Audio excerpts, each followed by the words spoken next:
24-year-old Heidi Bernadzikowski is dead. Her live-in boyfriend, Stephen Cook, the one who found her. My girlfriend's been murdered. What happened? Was she shot? Or? No, she's cut. Her throat's cut. Investigators have Cook down at the station. He shows them multiple receipts as proof he wasn't there at the time of the murder. And he wants cops to know he never would have killed the love of his life. They had big plans for their future. There were some plans to be married, and I guess during that period of time is when they decided to get these insurance policies. Some pretty hefty insurance policies. One on Stephen for $900,000 and one on Heidi for $700,000. Of course, once we heard about the amount of the policies, yeah, we were a little concerned about that, knowing what we knew about their income and how their house was. He's working at Lowe's. Right. He's working part-time at Lowe's. And she's working as a full-time receptionist. Right. And he says what? When I asked the insurance agent, he said they were planning for their future. But Stephen says forget about the insurance policies. He has information on something much more relevant. So Stephen proceeds to tell us that there had been some issues. Issues that could point them in the direction of Heidi's killer. The first troubling incident happening a few weeks before Heidi was murdered.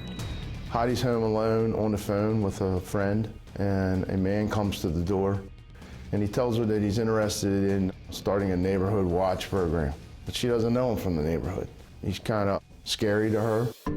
Heidi had actually described the neighborhood block watch guy as a larger, light-skinned black male or a dark-skinned, maybe Mediterranean, white male with black hair. He had this tattoo on his left arm that she drew on a piece of paper for the girls that worked in her office. She drew it? She drew it. And then, the very day before the murder, there was this. The back door seemed to have scratches around the lock. It appeared that someone had been trying to tamper with the basement door lock. Stephen says that terrified Heidi, so he did something about it. He goes to the rental agency to demand that they change the locks for him. Investigators have a lot to follow up on. For now, Stephen Cook is free to go, but cops aren't ruling him or anyone else out. We let him leave headquarters that night, and we just had to continue our investigation. And also notify Heidi's family of the tragic news. Heidi's brother, Francis Bernadzikowski, who was on a Navy ship deployed overseas, gets a message his father's on the phone. When he answers, his dad can't seem to get the words out. I remember getting on the phone and my father, he was kind of almost trying to make small talk, and I was like, Dad, I know there's something wrong. Tell me what happened. You know, and he's like, I'm trying to find a way to say it. Eventually he did. Did you have an immediate gut feeling as to who did this to her? No. Police are stumped too. But as the weeks go by, and after interviewing about 100 people, they may have caught a break when they learn about a man named Terry Gilliam. I find out that Terry Gilliam worked at the Safeway store with Stephen's sister. He is a butcher. I'm thinking, okay, I've got a girl whose throat was slit. He's a butcher. Natural step would be find out what he was doing on the day of the murder. Meyer says his suspicions grow even stronger when he pulls Gilliam's time card for the day in question. It's a computerized printout. The day of the 20th, the day of the murder, it's handwritten, and it's actually handwritten over again. Oh my goodness. So I'm thinking, okay, I may have my guy. They arrest Gilliam on another charge and bring him in for questioning.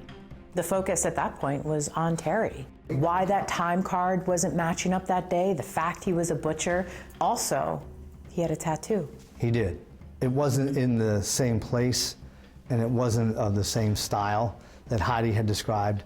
I was more concerned at the time that his alibi for work didn't really fit. Ultimately, there isn't enough to charge Gilliam with Heidi's murder yet. So they let him go, but his name remains at the very top of their list. I certainly thought I had my guy. So I just kept digging and digging on Terry. Over time, a lot of time, the case goes cold. Meyer is promoted out of the homicide division, but never gives up on finding Heidi's killer. Then, 11 long years after she was so savagely murdered, the technology catches up with the police work. Boom, got the hit. Coming up, fingernails, DNA, and a man 7 states away. He said everything someone's dead, and then he said I met someone. Over the years, even though he wasn't assigned to the homicide unit, Al kept talking to people, re-interviewing people, looking at phone records. I mean, he just kind of stayed on.